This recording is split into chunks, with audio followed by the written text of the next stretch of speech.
Hoje no programa Saúde em Seu Lar, nós vamos falar com vocês como atender uma emergência até que o socorro chega. Como um leigo deve abordar, por exemplo, alguém que tem uma parada cardiorrespiratória, uma convulsão, um engasgo ou até mesmo um traumatismo devido a um acidente de carro.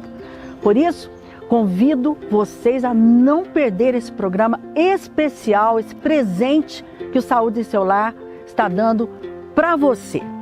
Volto em um minutinho.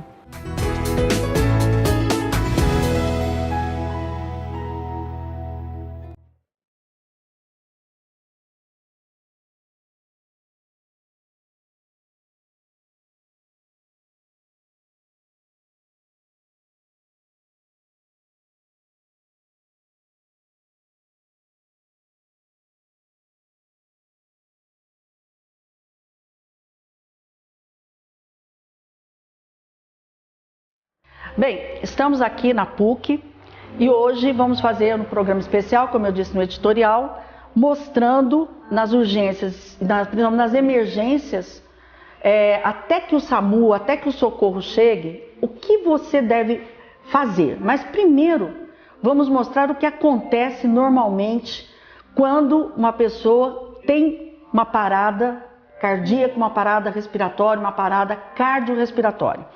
E quem vai fazer toda a simulação é o Guilherme, que é o técnico aqui da PUC, de Poços de Caldas, e também o Dr. Ed Wilson, que é emergencista também. Dr. Ed, vamos lá, o que acontece que não deve mais acontecer? Gina, corriqueiramente as pessoas quando veem alguém caído ao chão, passam, olham a pessoa, identificam simplesmente que ela está desmaiada, saem, pegam o telefone e ligam para um serviço. Então vamos ver aqui o que normalmente acontece. Guilherme, volta por favor. A pessoa cai, gente, teve uma parada. Vamos lá. Isso. Pega o telefone, liga e na maioria das vezes as pessoas não permanecem no local. Elas continuam a sua rotina, estão indo ao trabalho, ao supermercado e não conseguem passar mais informações para o serviço de atendimento. Isso se torna essencial e primordial para o melhor recurso para o paciente. Mas temos um monte de outras situações e um monte de outras circunstâncias que deveríamos contribuir para esse paciente. E isso é o que nós vamos aprender agora. Hoje. Então, o que deve ser feito, Ed, é quando alguém cai numa parada e até que o socorro chegue? Regina, a primeira coisa que nós temos que identificar é se realmente esse paciente precisa de ajuda. De repente pode ser algum andarilho que está somente deitado, dormindo, ou se é um outro paciente que tem algum outro problema, uma hipoglicemia, e acabou deitando, caindo ao chão. O mais importante para a gente, no maior emergência da medicina, que é a parada cardiorrespiratória, é identificar isso. E a gente precisa identificar as coisas. Primeira, a gente vai chegar, tomar o cuidado de nos proteger, porque a gente não sabe se ele está acordado, se ele não está, se ele só está dormindo e pode nos atacar. No susto de ser acordado, acabar nos agredindo. Então a gente sempre vai utilizar uma perna que vai ficar ao lado da pessoa para nos proteger.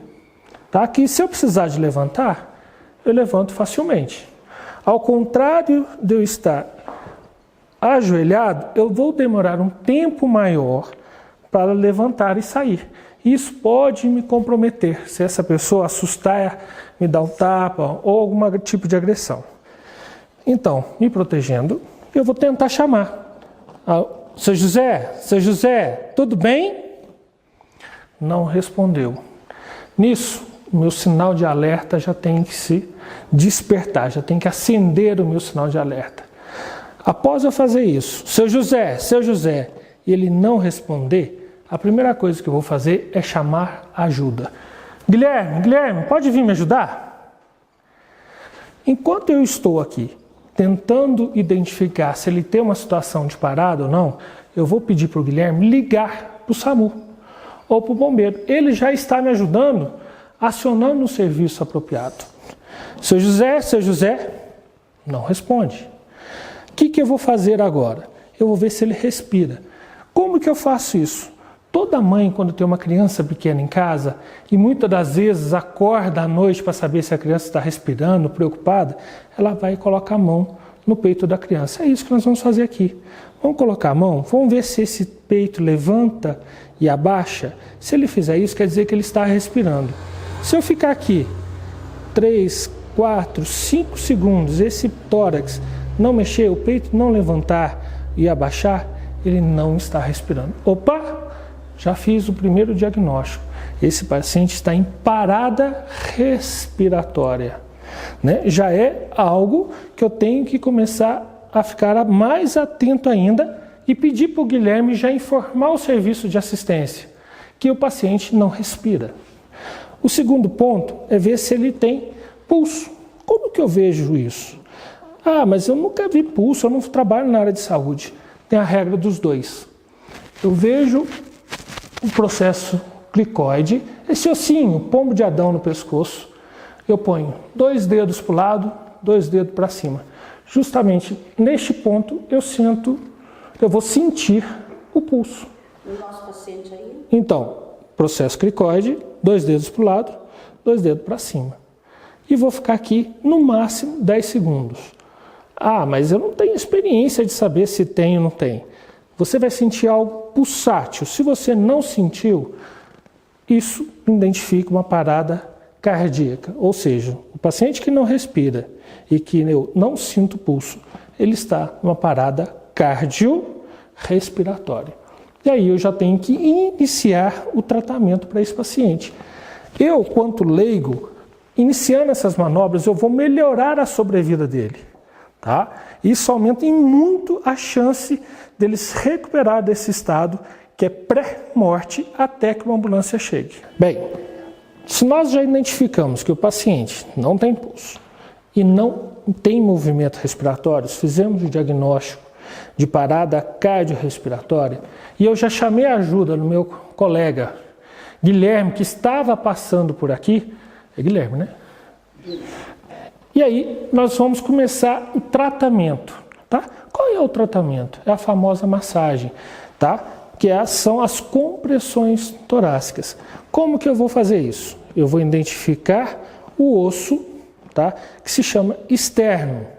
Na metade deste osso, eu vou colocar a região hipotenar, ou seja, o canto da mão, o fundo da palma da mão, bem no meio desse osso do externo, vou colocar minha outra mão por cima, vou alinhar os meus ombros a este osso e vou começar a fazer movimentos de compressão, tá? Não é compressão com os braços, eu não vou utilizar o cotovelo, mas vou utilizar o peso do meu corpo para que eu execute essas compressões, tá?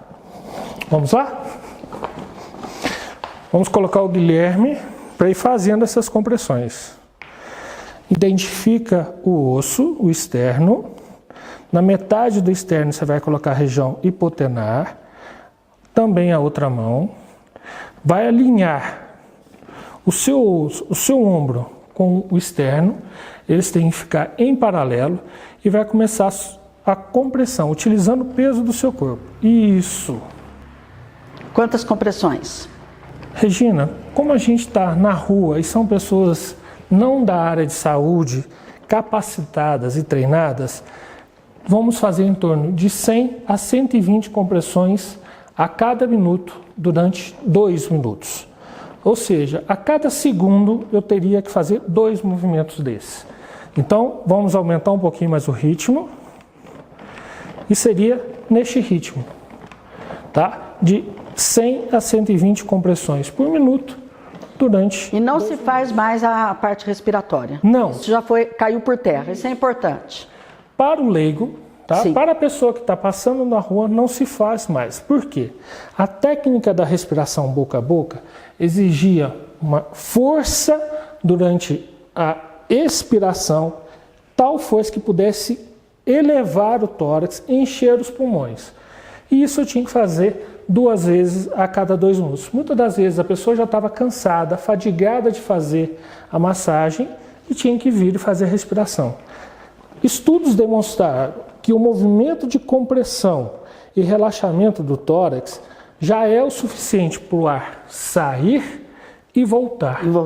Tá? Isso mantendo a oxigenação mínima dos tecidos. Bom, então nós estamos aqui encerrando, né? É isso que tem que ser feito até esse momento, com certeza, ou o SAMU ou o bombeiro já chegou. E com isso a gente dá uma maior chance para essa pessoa voltar a respirar, e aí o SAMU vai tomar as providências, os profissionais. Isso a gente garante uma taxa maior de sobrevida para que esse paciente, quando a assistência médica adequada chega ao local, possa ter mais chance de reversão do quadro. Bom, quero que agradecer ao nosso transeunte, né, o Guilherme, e quero convidar vocês a continuarem assistindo. Nós vamos para um intervalo rápido e voltamos aqui com outras emergências, como o engasgo, a convulsão, para que você realmente possa auxiliar uma pessoa que cai na sua frente numa parada respiratória e em outras emergências que nós vamos mostrar daqui a pouco. Não saiam daí.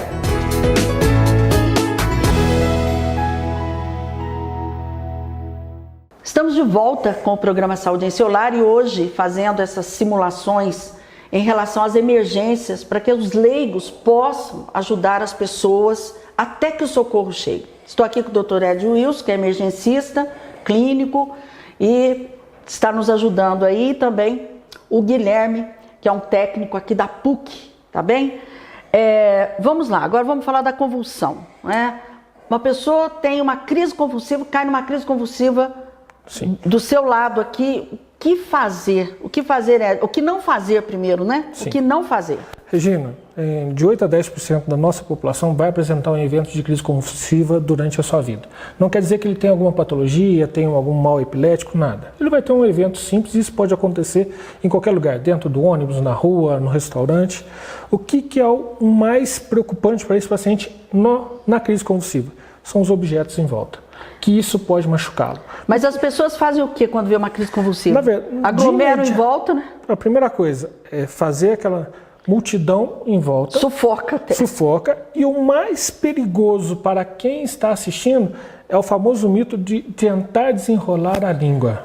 Aí, ó. Agora o Guilherme poderia até chegar aqui. O seu José aqui está tendo uma crise convulsiva. Novamente. Tá. O que é o mais importante para a gente assistir? Ele está ali todo se tremendo nos abalos tônicos, clônicos.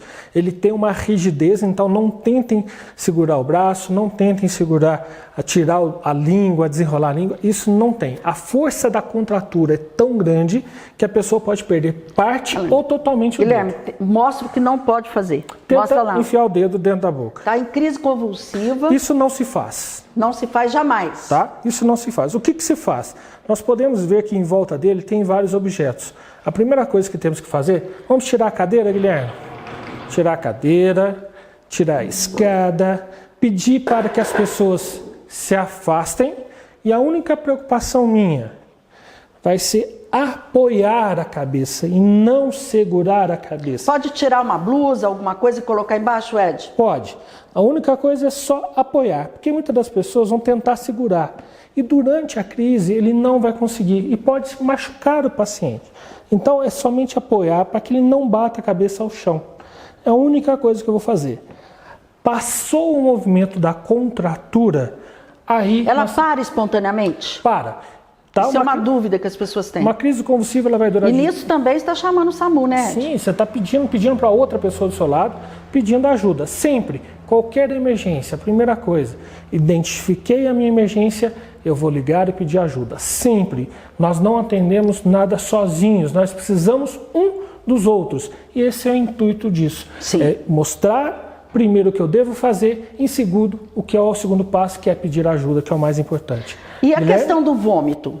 Porque normalmente numa crise tem o vômito. Durante a crise, ele está numa contratura tão importante que toda a musculatura dele está fechada, então não há o perigo do vômito. O vômito decorre justamente no pós, assim que encerra a crise. E o que devemos fazer? Vem cá, Guilherme. Acabou a crise convulsiva? Ou eu lateralizo a cabeça, tá? Para que se ele vomitar, eu posso, ou eu posso adotar uma posição de repouso. O que é a posição de repouso?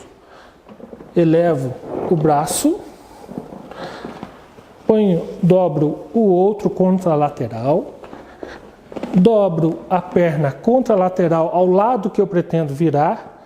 Vamos lá? E viro o paciente de lado.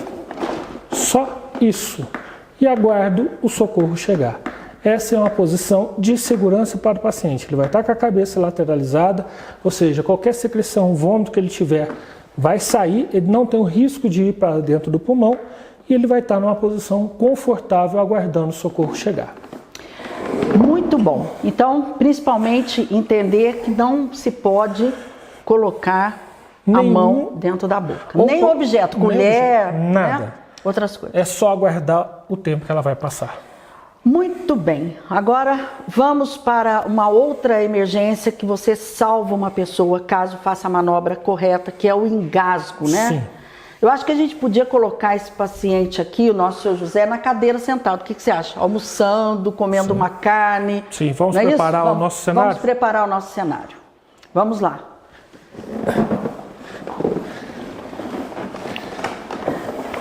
Esse paciente está sentado, está numa mesa com a família, almoçando. Regina. Tá? De repente, ele faz aquela posição assim. Tradicional posição do engasgo, né? Isso. Você acha que a pessoa está tentando se enforcar, na verdade ela está tentando abrir as vias aéreas para a tentativa do ar passar.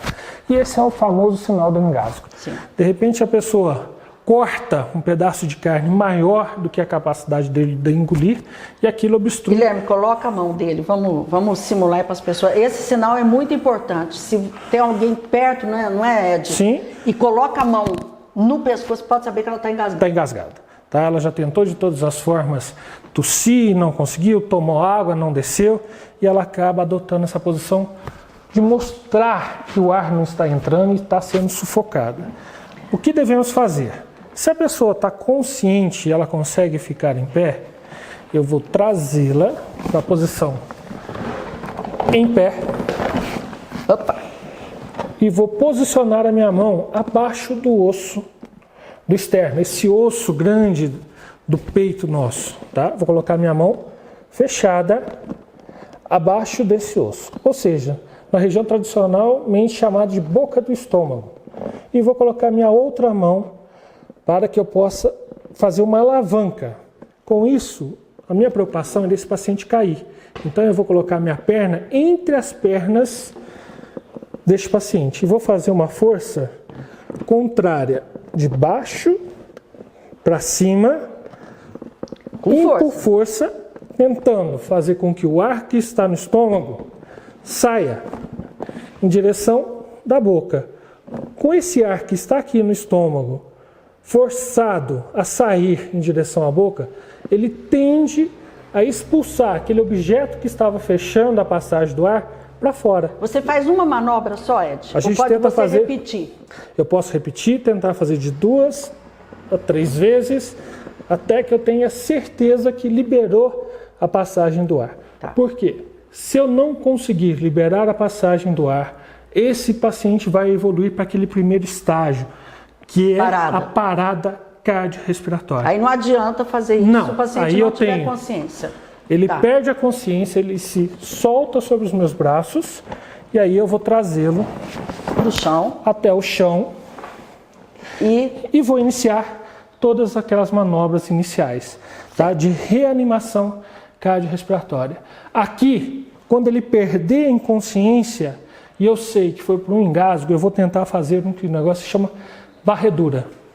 Enfiar um dedo e tentar buscar. Mas isso eu tento uma única vez. Eu não consegui identificar aquele pedaço de carne dentro da boca, porque ele está inconsciente, ele não vai morder. E tento tirar. Não consegui, eu só vou ficar nas minhas compressões até que o serviço especializado, com o médico e equipamentos que propiciam a melhor abordagem dessa via aérea, cheguem até o local. Bem, agora nós vamos fazer aqui uma simulação de um acidente automobilístico, não é? Estamos aqui sem cinto, é óbvio que é uma simulação, mas já fica a dica, não fiquem sem cinto de segurança. E esse carro sofre uma colisão. Ed, o que fazer?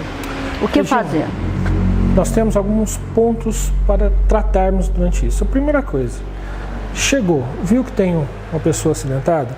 O Guilherme está passando no seu carro, Isso. ele parou o carro. Ele chega, seu José, se o seu José... Está dentro do carro. Está dentro do carro, você está lá de fora do carro. Se o seu José está conversando com você, quer dizer que ele já respira e o coração está batendo para manter o sangue. O que é a minha prioridade? Segurar a cabeça do seu José. Por quê, Ed? Para proteger a coluna cervical dele, tá? Porque o efeito da colisão, o corpo tende a ir para frente e voltar.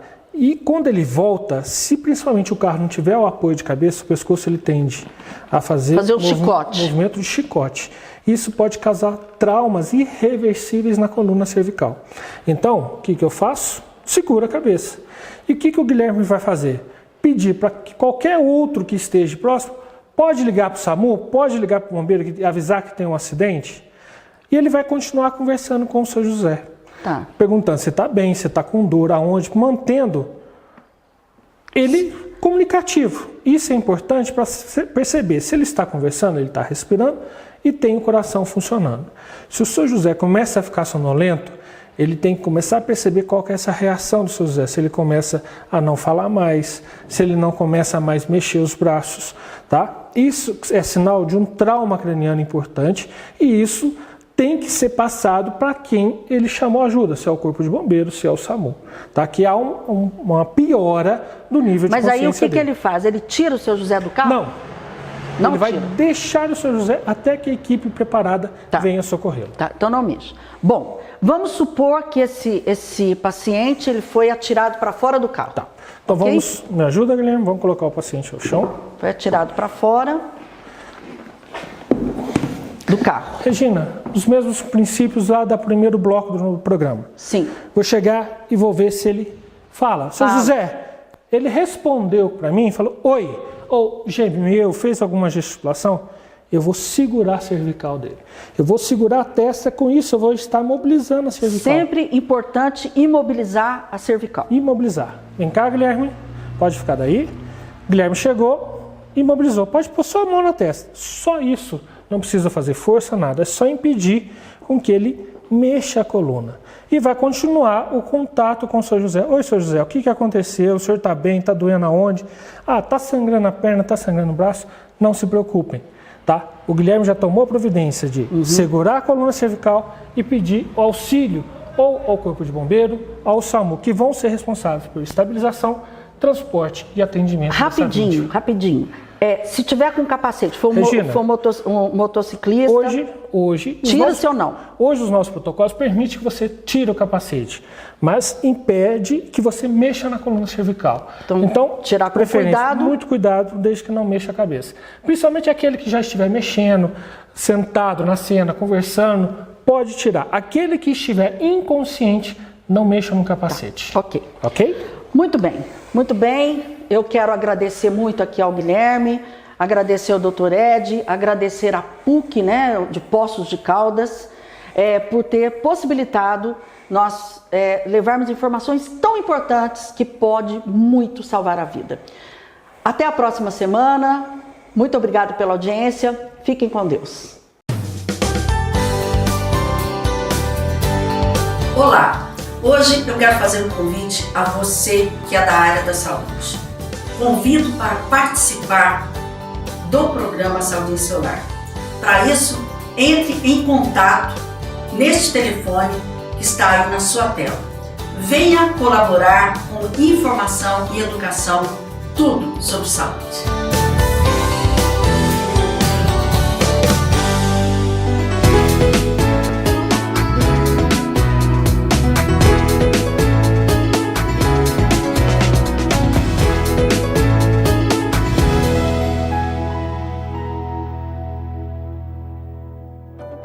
Oferecimento Clinoftalmo Laser, tecnologia de ponta em oftalmologia.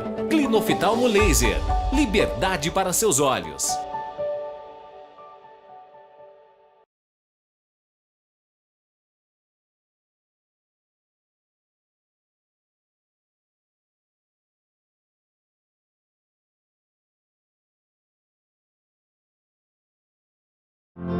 Tchau.